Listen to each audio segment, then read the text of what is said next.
Alors, nous allons entamer le chapitre 7 sur la mécanique ou la dynamique relativiste en restant dans le cadre de la relativité restreinte. Alors, voyons d'abord, nous allons voir quelle forme prend l'équation fondamentale de la dynamique ou le PFD, principe fondamental de la dynamique en relativité restreinte. Mais d'abord, il nous faut aborder la notion de quadriforce, donc quadrivecteur force. Alors, on peut travailler par analogie avec la seconde loi de Newton pour la mécanique classique. La force est égale à dérivée par rapport au temps de l'impulsion P, où P est juste mv, v la vitesse classique. Par analogie, on définit un nouveau quadrivecteur qu'on peut noter comme phi mu, en faisant attention de ne pas confondre avec le potentiel électrique. Ok, donc c'est rien à voir avec le potentiel électrique. Donc c'est pour ça que je mets des barres ici, je fais un phi un peu différent, d'accord, phi mu. Donc ça représente une force, ça peut être aussi noté grand F, mu. Le problème c'est que grand F est déjà utilisé en électromagnétisme. D'accord, c'est le tenseur de Maxwell, grand F mu nu. Donc je vais éviter d'utiliser la notation grand F. Donc on définit ce quadrivecteur phi mu comme la dérivée de P mu, le quadrivecteur énergie-impulsion, par rapport au temps propre. Alors il est appelé quadrivecteur force de Minkowski.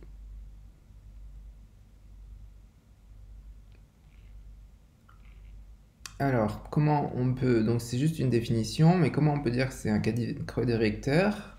Eh bien parce qu'on a dérivé un quadrivecteur par rapport à un invariant de Lorentz. Donc par les propriétés des quadrivecteurs, on retrouve un quadrivecteur. On peut montrer que les composantes se transforment lorsqu'on a un changement de référentiel, comme n'importe quel quadrivecteur.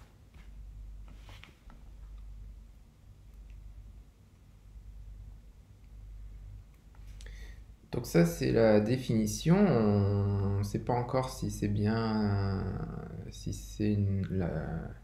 ça représente bien une force.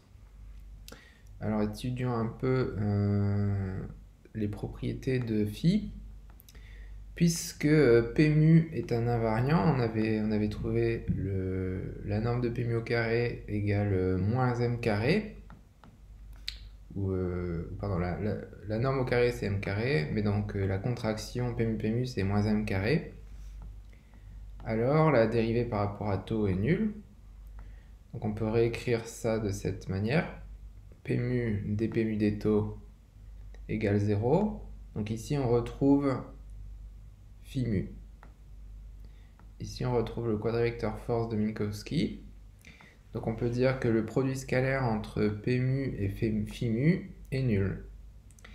Et sachant que P mu égale m u mu, eh bien pour une particule ou un système de masse non nulle, on peut dire aussi que u mu phi mu égale 0.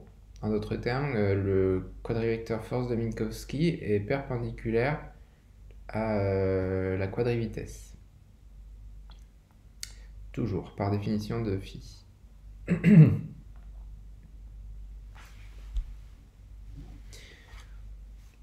Alors, si on s'intéresse à phi 0, qu'est-ce que représente phi 0? Si on reprend la définition de phi mu, phi 0 c'est dp0 des taux. P0 c'est quoi? C'est l'énergie. On est toujours dans des unités où c égale 1, donc P0 c'est juste l'énergie. Donc ici on a une variation par rapport au temps propre de l'énergie relativiste. Ici c'est pas l'énergie classique, hein, c'est l'énergie relativiste. Donc phi 0 est une puissance relativiste.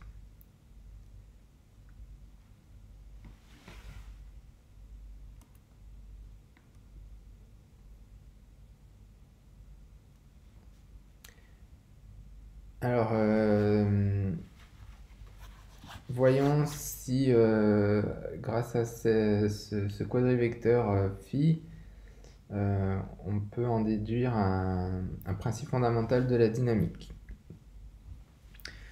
Alors, on se place d'abord dans un référentiel R, donc coordonnées xt, et puis on a une particule ou un système qui a une certaine ligne d'univers, c'est-à-dire une certaine trajectoire dans l'espace-temps, qui est ici représentée en noir. Eh bien, en tout temps ou en tout point de cette trajectoire, on peut définir un référentiel R', x'T', où la particule est instantanément au repos. D'accord? Donc la particule n'est pas à proprement parler au repos dans R'. D'ailleurs, si on trace la trajectoire de la particule dans R', on voit que x' varie. Ok, mais instantanément, c'est-à-dire à t' égale 0, la dérivée de x' par rapport à t' est nulle. D'accord, donc pour un temps infinitésimal, on peut considérer que la particule est au repos. Donc c'est ça que ça veut dire. Dans le référentiel R', qui est tangent à la trajectoire en ce point, eh bien la particule est instantanément au repos. Donc V' égale 0, instantanément ici. D'accord, c'est plus le cas après, c'est plus le cas avant. Et phi' égale 1. Ok. Alors attention, c'est pas parce que V' égale 0 que la dérivée de V' égale 0. Et c'est pas parce que phi' égale 1 que la dérivée de gamma'.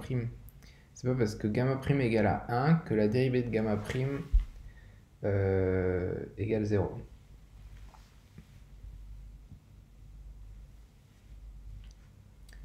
Alors, si on exprime le quadrivecteur vitesse dans le repère R', donc U' mu,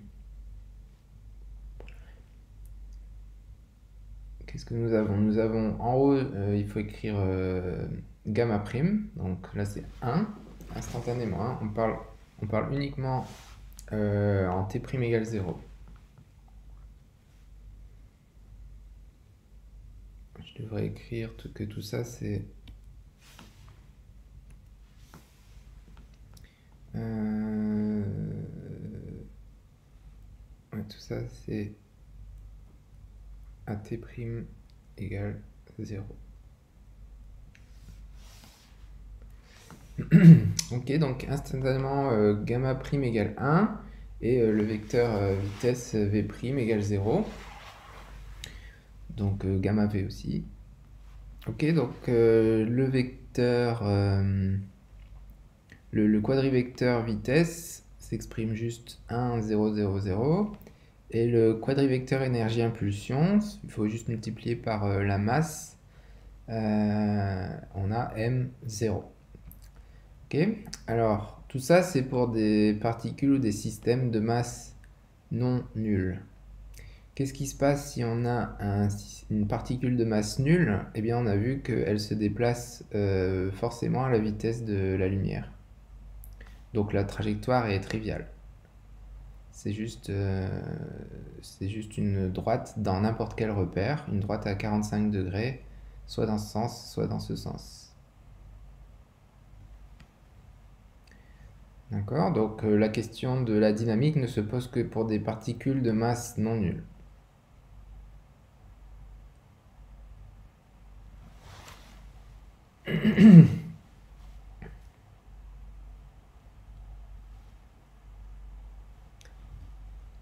Alors on va se servir du fait que P mu est orthogonal à phi mu. Ici il manque un petit prime, on exprime tout dans le repère R'. Donc si on fait le produit scalaire, on se retrouve avec moins m phi' 0. Hein, c'est moins parce que si on veut remettre le mu en haut, il faut changer de signe. Et plus vecteur nul, scalaire, le vecteur phi'. Donc ça va être égal à 0, ce qui veut dire que la composante temps de phi exprimée dans l'opérateur R' en t' égale 0 est nulle.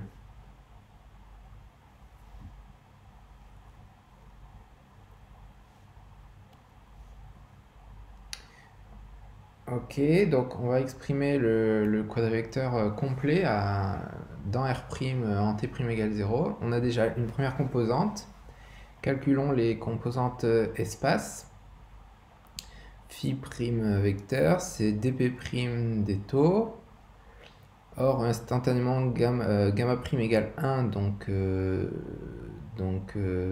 dτ est égal à dt'. Ok, donc c'est aussi égal à dp' dt'. P', c'est quoi? C'est gamma' mv'. Donc il faut dériver tout ça par rapport à t'. Alors prenons d'abord le premier terme fois la dérivée du second, et puis après la dérivée du premier terme fois le second terme. Donc on se retrouve avec gamma' dmv' dt' plus d gamma' dt' mv'. Alors ce terme-là est nul, car v' égale 0 instantanément. Et accessoirement, cette dérivée est nulle aussi.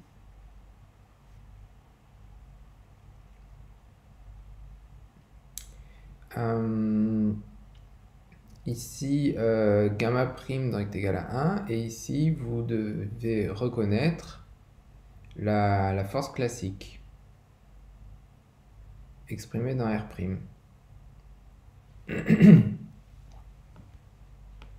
D'accord, on a juste l'impulsion classique et puis la dérivée par rapport au temps classique. Donc c'est juste la force classique. On en déduit que dans un repère où la particule est instantanément au repos, en t' égale 0, on a coïncidence entre le quadrivecteur force de Minkowski et la force classique. Donc le quadrivecteur qu'on avait défini correspond bien à une version relativiste de la force et on retombe sur la force classique dans la limite non relativiste.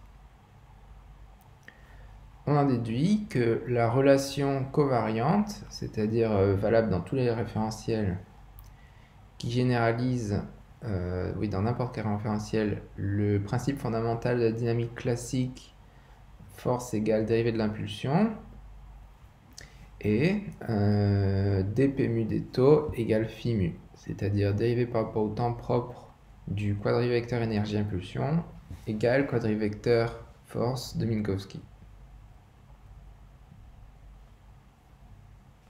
Ok, donc ça c'est le PFD en relativité, la relation fondamentale de la dynamique en relativité restreinte.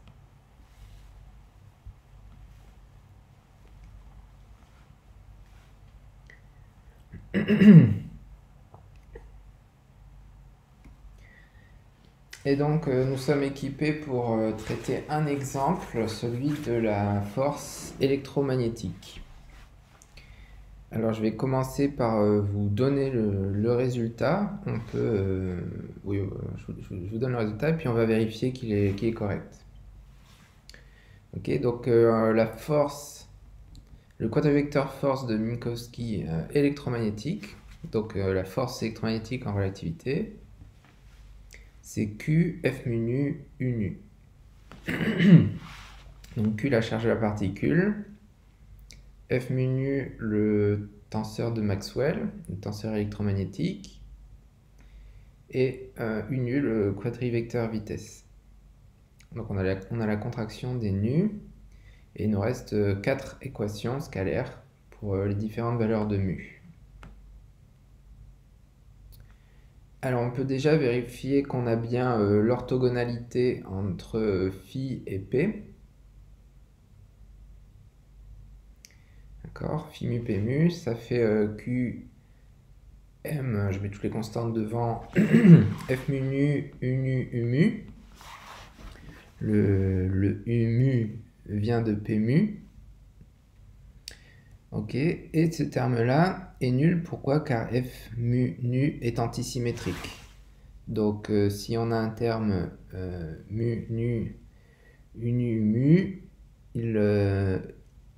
il s'annule avec F nu mu, U mu, U nu.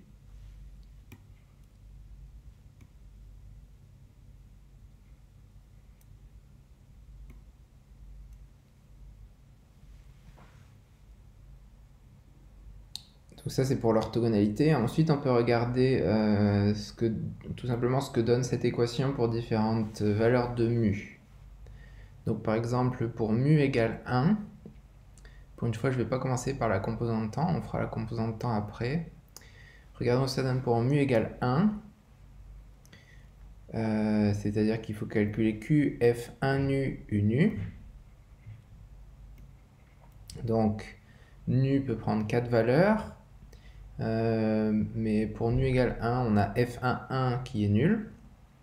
Donc en fait, il y a 3 termes non triviaux. F1 0, il faut se rappeler que c'était moins EX. U0, le 0 est en bas, donc c'est moins gamma.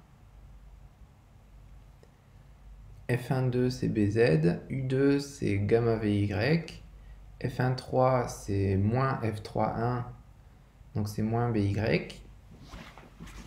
et U3 c'est gamma VZ. D'accord? Pourquoi j'ai transformé le F1,3 en F3,1? Parce que le 1 et les 3 sont pas dans l'ordre de 1, 2, 3, 1, 2, 3. Dans l'ordre des permutations circulaires droites, directes. Alors il y a des gamma partout, donc on peut factoriser gamma, Q, et il ne reste plus que la composante X de E, et là on peut reconnaître la composante X de produit vectoriel V cross B. Donc j'ai écrit tout ça sous la forme vecteur E plus vecteur V, produit vectoriel vecteur B, mais on prend que la composante X. Ça veut dire la composante X de tout ça. Si on fait, donc ça c'est pour phi EM1, c'est-à-dire la composante X de phi. Si on fait la même chose pour Y et Z, on trouve que le vecteur phi EM est égal à gamma Q E plus V cross B. Le tout en vecteur. Je ne sais plus si je vous ai déjà dit que c'est ma notation pour dire que c'est un vecteur. Je pourrais mettre une flèche aussi. C'est pour dire que E est gras, d'accord, V est gras et B est gras, ça représente les vecteurs.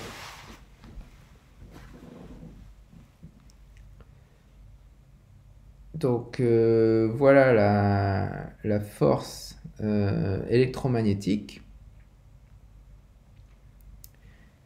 Et par le PFD relativiste, c'est donc égal à dP des taux, c'est-à-dire si la masse est constante, m d gamma v sur d taux.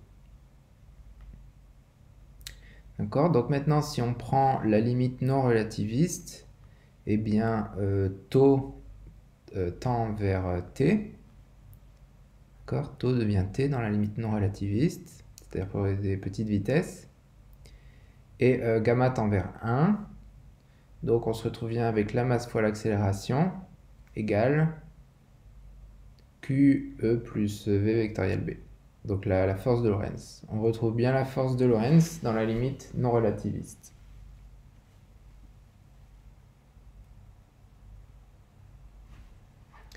Et il ne nous reste plus qu'à regarder la composante temps.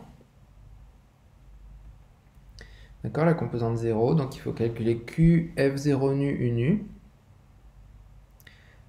Pour nu égale 0, on a F00, un terme diagonal du tenseur de Maxwell, c'est nul. Donc en fait, on n'a que les 3 composantes spatiales. Les F0i, UI. F0i, c'est EI. Et UI, c'est gamma VI. Donc on a Q gamma Et puis la contraction de EI-VI, c'est le produit scalaire entre vecteur V et vecteur E.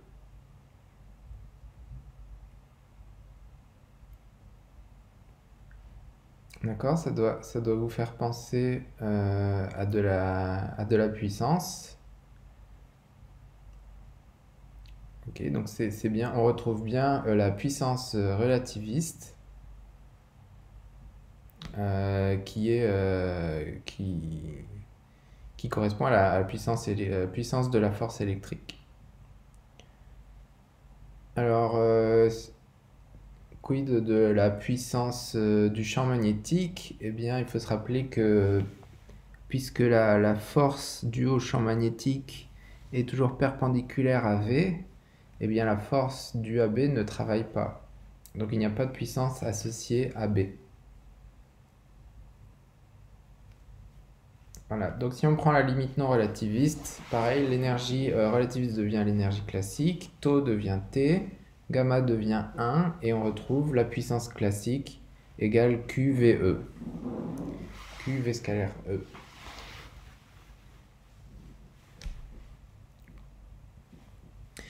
Voilà, donc c'est tout pour ce chapitre. Pour résumer, ici, il s'agissait juste de vérifier que cette force exprimée de cette manière correspondait bien à la force électromagnétique, puisqu'on retrouve la limite classique. Et donc, ce qui est important, en fait, c'est la relation fondamentale de la dynamique. dp mu dτ égale phi mu, et puis la définition du quadrivecteur force de Minkowski. Je pense que je l'ai... Oui, ben, enfin, ça revient au même. Okay, on avait défini le quadrivecteur force comme ça, et puis après on a vérifié que ça correspond à la force, et donc on en déduit le principe fondamental de la dynamique. Donc oui, en fait, c'est surtout ça qu'il faut retenir.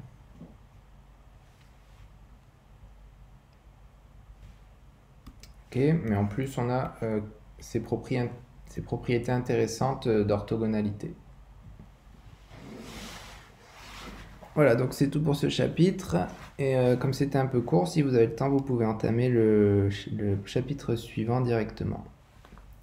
Vous le gardez pour un autre jour, comme vous voulez.